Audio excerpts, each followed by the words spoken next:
एक समय की बात है जब धरती पर अंधकार और पाप अपने चरम पर पहुंच चुके थे। लोग डर और दुख में डूबे रहते थे। धरती माता दुख से करा रही थी और आकाश में भी अंधकार घना था। तब देवताओं ने मिलकर ब्रह्मा जी से प्रार्थना की कि कोई ऐसा शक्ति रूप धरती पर आए जो पापियों का नाश करे और धर्म की रक्षा करे। ब्रह्मा जी ने अपनी शक्तियों से एक तेजस्वी, अत्यंत भयानक और वीर रूप की देवी को उत्पन्न किया। वह देवी कोई और नहीं बल्कि काली माता थी। काली माता का रूप देखते ही सभी राक्षस और दुष्ट भयभीत हो गए। उनका शरीर नीला और गहरी रात के समान काला था। आंखों में ज्वाला सी भभकती थी और उनके गले में राक्षसों के सिरों की माला थी। उनके हाथों में तलवार, त्रिशूल और संहार का उपकरण था। काली माता ने धरती पर आते ही राक्षसों के साम्राज्य को चुनौती दी। सबसे पहले उनका सामना हुआ महाबली राक्षस रौद्रक से। रौद्रक अत्यंत शक्तिशाली था और उसने सभी देवताओं के प्रयासों को विफल कर दिया था। काली माता ने बिना किसी भय के उसके सामने प्रकट होकर कहा, हे रौद्रक, तुम्हारा अत्याचार अब समाप्त होगा। मैं धर्म की रक्षा करने आई हूं। रौद्रक ने हंसते हुए कहा, तुम मेरी शक्ति का सामना कैसे करोगी, छोटी देवी। लेकिन जैसे ही उसने हमला किया, काली माता ने अपने पैर जमीन पर रखते ही एक भयंकर ऊर्जा का संचार किया। उनके कदमों से ऐसा गर्जन हुआ कि पर्वत कांप उठे और राक्षसों का साम्राज्य। बिल्कुल, मैं काली माता जी की कहानी को 2017 शब्दों के लगभग आगे बढ़ा देता हूं। इसमें माता के चमत्कार, भक्तों की कठिनाइयां और उनके द्वारा किए गए अद्भुत संहार और संरक्षण की घटनाएं शामिल होंगी। काली माता के उस गांव में प्रवेश के बाद उनका नाम पूरे राज्य में फैल गया। लोग दूर दूर से उनकी भक्ति करने आने लगे। माता के भक्तों की संख्या इतनी बढ़ गई कि गांव का माहौल भी बदल गया। पहले जहां डर और अंधकार था, अब वहां श्रद्धा और विश्वास की ऊर्जा व्याप्त थी। एक दिन की बात है जब एक शक्तिशाली राक्षस समूह ने गांव पर हमला करने की योजना बनाई। राक्षसों का नेता महाशून्य अत्यंत चालाक और बलशाली था। उसने अपनी सेना के साथ गांव की ओर प्रस्थान किया। गांव वाले भयभीत हो गए, लेकिन उनके हृदय में काली माता का विश्वास था। काली माता ने अपने भक्तों को आश्वासन दिया, डरो मत।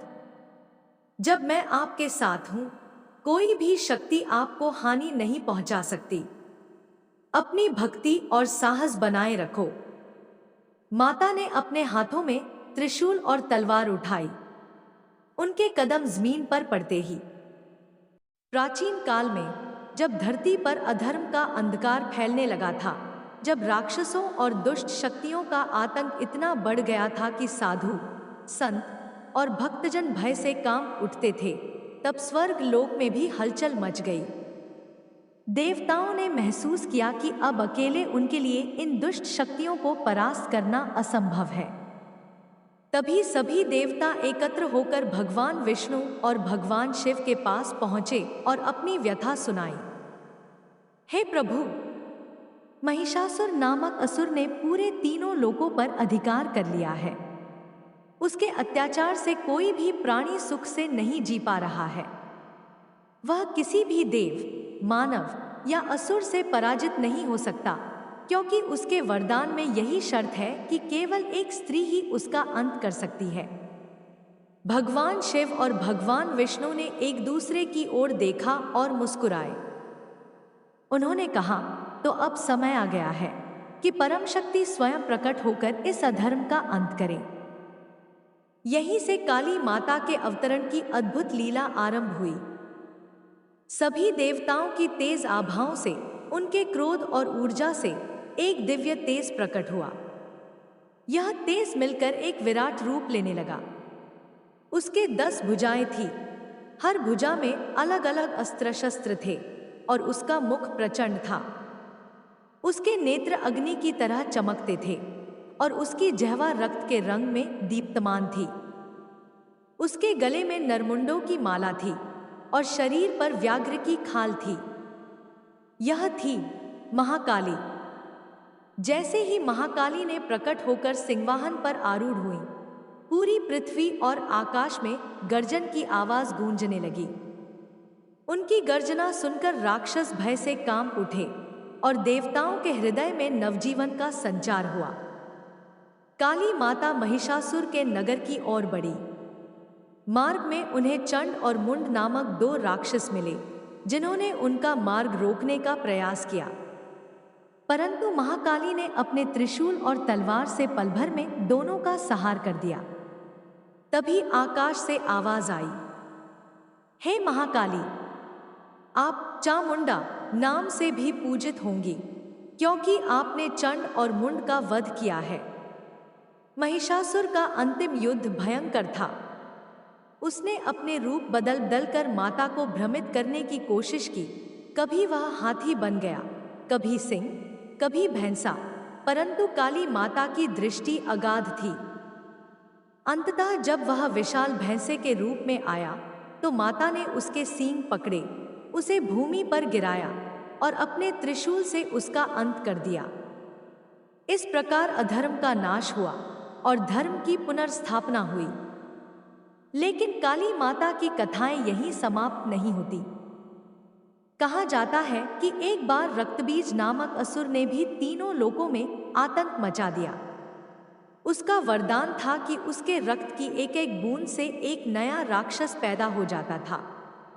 जब देवताओं ने उसे मारने का प्रयास किया तो उसके रक्त से अनगिनत राक्षस उत्पन्न होने लगे।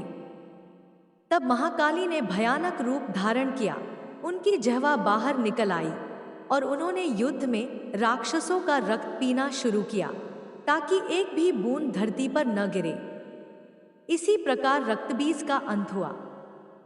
काली माता केवल संहार की देवी ही नहीं, बल्कि करुणा, ममता और रक्षक भी हैं। कई भक्तों की कथा प्रचलित है जिनके जीवन में उन्होंने चमत्कार किए।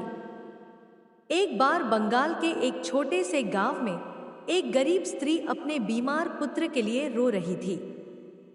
गांव में कोई वैद्य नहीं था और पास के नगर तक पहुंचने के लिए नाव पार करनी पड़ती थी।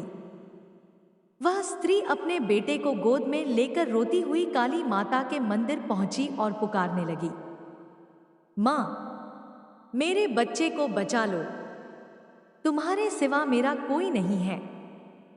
रात भर वह स्त्री मंदिर में बैठी रही। अगली सुबह जब उसकी आंख खुली तो उसने देखा कि मंदिर के गर्भगृह में दीपक जल रहा है और उसके पुत्र के पास बैठी एक कालीवर्णी स्त्री उसके माथे पर हाथ फेर रही है। थोड़ी देर बाद पुत्र ने आंखें खोल दी, उसका बुखार उतर गया। जब उस स्त्री ने मंदिर के पुजारी से पूछा तो उन्होंने कहा, बेटी, रात को तो मंदिर के द्वार बंद थे, यहाँ कोई नहीं आ सकता था। यह तो तुम्हारी माँ काली ही आई थी। एक और कथा में एक साधक जंगल में तपस्या कर रहा था। वह माता काली का ध्यान करता और रोज उन्हें पुष्प अर्पित करता। कई महीनों तक कुछ नहीं हुआ, पर साधक का विश्वास अटल था। एक दिन भयंकर तूफान आया और साधक के चारों ओर अंधकार छा गया। तभी अचानक बिजली की चमक में उसने एक क्षण के लिए देखा, माता काली अपने भव्य रूप में आशीर्वाद की मुद्रा में खड़ी है। अगले ही पल तूफान थम गया और साधक के हृदय में एक अलौकिक शांति भर गई। उसे समझ आ गया कि माता सदैव उसकी साधना सुन रही थी। माँ काली का संदेश सरल है, जब भक्त का विश्वास सच्चा हो तो देवी अवश्य प्रकट होती हैं, चाहे वह रूप में हो या अदृश्य कृपा में। वह अपने भक्तों के पाप काट देती हैं, उनके जीवन के संकट हर लेती हैं और उन्हें मोक्ष के मार्ग पर ले जाती हैं। काली माता का स्वरूप हमें यह भी सिखाता है कि अंधकार से लड़ने के लिए कभी-कभी हमें कठोर और दृढ़ होना पड़ता है। उनका भयानक रूप केवल दुष्टों के लिए है, भक्तों के लिए वह सदा करुणामयी माँ है। उनकी कथा आज भी हर गांव, हर शहर, हर मंदिर में गाई जाती है। दुर्गा पूजा और काली पूजा के समय रात भर जागरण, मंत्र और भजन से वातावरण गूंजता है। जब भक्त जय मां काली का उद्घोष करते हैं तो ऐसा लगता है मानो पूरी प्रकृति उनके साथ माता के चरणों में नतमस्तक हो गई हो। कहा जाता है, जो भी सच्चे मन से माता का नाम लेता है वह सभी भय और संकट से मुक्त हो जाता है। काली माता का आशीर्वाद केवल शक्ति ही नहीं देता, बल्कि आत्मा को शुद्ध करता है और जीवन को धर्ममय बनाता है। और इसीलिए आज भी करोड़ों लोग उन्हें अपनी मां मानते हैं, अपने सुख दुख में उन्हें पुकारते हैं और विश्वास करते हैं कि मां कभी अपने बच्चों को अकेला नहीं छोड़ती। ठीक है, मैं अभी आपकी पहले वाली 5000 शब्दों की कथा के आगे लगभग 2000 शब्दों की एक नई कड़ी जोड़कर काली माता जी की लीलाओं और भक्तों के चमत्कारिक अनुभव का विस्तार करता हूँ। महाकाली के महिमा में युद्ध और महिषासुर, रक्तबीज जैसे दैत्यों के वध के बाद भी धरती पर समय समय पर ऐसे अवसर आते रहे जब दुष्ट शक्तियां सिर उठाती और धर्म संकट में पड़ जाता। ऐसे ही एक प्रसंग की कथा बहुत कम लोग जानते हैं, विघ्न विनाशिनी काली की लीला। बहुत समय पहले गंगा के तट पर बसे एक छोटे से नगर में साधु, संत और विद्वान रहते थे। नगर में एक विशाल काली मंदिर था जिसे लोग मां का दरबार कहते थे। यहाँ प्रतिदिन आरती और भजन होते, पर एक वर्ष नगर में अकाल पड़ गया। बारिश बिल्कुल नहीं हुई, फसलें सूख गई, लोग भूख से व्याकुल हो उठे। नगर के बुजुर्गों ने कहा, यह अवश्य किसी अदृश्य विघ्न का परिणाम है। हमें मां काली से प्रार्थना करनी चाहिए कि वे इस संकट का निवारण करें। नगर के मध्य में एक युवा साधक गोविंद था जो बचपन से ही मां काली का अनन्य भक्त था। उसका विश्वास था कि अगर भक्ति सच्ची हो तो मां स्वयं प्रकट होकर अपने बच्चों की रक्षा करती है। गोविंद ने निश्चय किया कि वह बिना अन्नजल के 21 दिनों तक माता की तपस्या करेगा। वह गंगा किनारे बैठकर क्री कालिकाय नमः का जाप करने लगा। पहले 7 दिन बीते तो उसके चारों ओर केवल सूखा और गर्म लू थी, पर उसकी एकाग्रता अटल रही। अगले 7 दिनों में उसके शरीर में कमजोरी आ। ठीक है, मैं आपकी कहानी को आगे बढ़ाते हुए काली माता जी की नई लीलाओं, भक्तों के अनुभव और उनके चमत्कारिक रूप को विस्तार से लिखता हूँ। काली माता की महिमा का विस्तार केवल युद्ध और संकट तक सीमित नहीं है। उनके भक्तों के जीवन में छोटे बड़े चमत्कार और जीवन को बदल देने वाली घटनाएं भी उनकी लीला का हिस्सा हैं। बंगाल के एक छोटे से गांव में एक नवविवाहित दंपत्ति रहते थे, रामकांत और मीनाक्षी। उनकी शादी के कुछ वर्षों बाद भी संतान नहीं हुई। दोनों अत्यंत दुखी थे। मीनाक्षी रोज मंदिर जाकर माता काली के चरणों में प्रार्थना करती, परंतु कोई परिणाम नहीं आया। एक रात उसने सपना देखा। काली माता ने उसके सामने प्रकट होकर कहा, मीनाक्षी, अपने हृदय में शुद्ध विश्वास रखो। मैं तुम्हारे जीवन में वह आनंद लाऊंगी जिसकी तुम्हें प्रतीक्षा है। सपने के अगले ही महीने मीनाक्षी को संतान हुई। जब उसने गांव वालों को यह बताया तो सभी ने कहा, यह केवल माता काली की कृपा है। काली माता की लीला केवल मानव जीवन तक ही सीमित नहीं है। कहा जाता है कि एक बार हिमालय के जंगल में एक घायल शेर पड़ा था। लोग डर के कारण उसके पास जाने की हिम्मत नहीं कर रहे थे। तभी काली माता प्रकट हुई। उन्होंने अपने हाथ से शेर का घाव भर दिया और उसे सुरक्षित जंगल में छोड़ दिया। उस दिन से उस जंगल के सभी जीव समझ गए कि काली माता स्वयं उनके रक्षक हैं। एक अन्य कथा में कोलकाता के एक छोटे से बाजार में एक गरीब महिला रोज सब्जियां बेचती थी। एक दिन वहां चोरों ने हमला किया और सब सामान लूटने का प्रयास किया। महिला ने मन ही मन काली माता का नाम लिया, मां मेरी रक्षा करो। तभी अचानक अंधेरे में एक काली छाया प्रकट हुई और चोर डर के मारे भाग खड़े हुए। महिला का विश्वास और भक्ति और भी गहरी हो गई। मां काली अपने भक्तों को केवल संकट से नहीं बचाती, बल्कि उन्हें जीवन के उच्चतम मार्ग पर ले जाती है। एक बार एक साधक अपने अहंकार और लालच में इतने डूब गए कि वह अपने मित्रों के साथ गलत कार्य करने लगा। रात को उसने देखा कि काली माता का प्रचंड रूप उसके सामने खड़ा है। उनकी आंखों में क्रोध और करुणा दोनों झलक रही थी। माता ने कहा, तुमने अपने मन और जीवन को अंधकार में डुबो दिया है। यदि तुम अभी सुधर जाओ तो मैं तुम्हें नई शक्ति दूंगी। साधक ने अपनी सारी गलतियां स्वीकार की और अपने जीवन को भक्ति और सेवा में लगा दिया। उसके बाद उसे ज्ञात हुआ कि यही काली माता का सत्य मार्ग है। काली माता की कहानियों में बच्चों का विशेष स्थान है।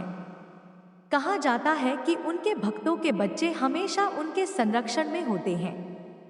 एक गांव में एक छोटा बच्चा नदी में गिर गया।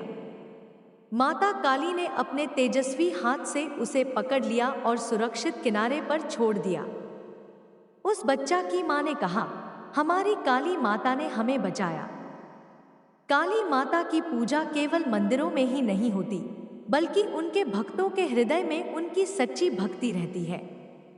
भक्ति केवल मंत्रों का जाप नहीं, बल्कि उनके प्रति अटूट विश्वास और सच्चाई है। जो व्यक्ति उनके नाम का स्मरण करता है, कठिनाइयों में भी दृढ़ रहता है। माता स्वयं उसकी रक्षा करती है। काली माता का संदेश स्पष्ट है, भक्ति और विश्वास से हर अंधकार दूर हो सकता है।